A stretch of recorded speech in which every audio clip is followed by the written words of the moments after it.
Rita Banerjee. I will call you. That is by mistake. And please cooperate. Okay. Thank you, sir. Rita Brother Banerjee. See, this is a matter of I'll call you. This is a matter of great and grave concern.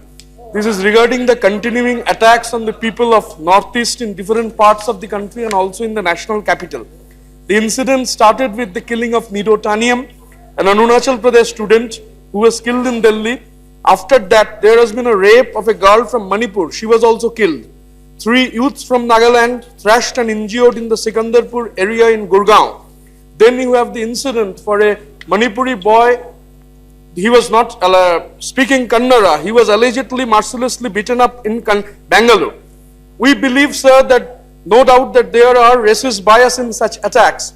It is imperative that citizens from any part of the country are able to live in peace and harmony and pursue their work or studies in the capital of India and elsewhere without being subject to racist attacks and discrimination. Already the government, the minister, Kiran Rijiju had said that no stones will be left unturned to stop the racist attacks. The center will be soon implementing the recommendations of the MP Bejborua committee.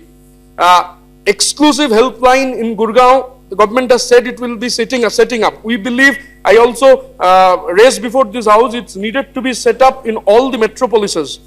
Now, the reaction of the administration at times also has been under scanner. There has been a bias in that also.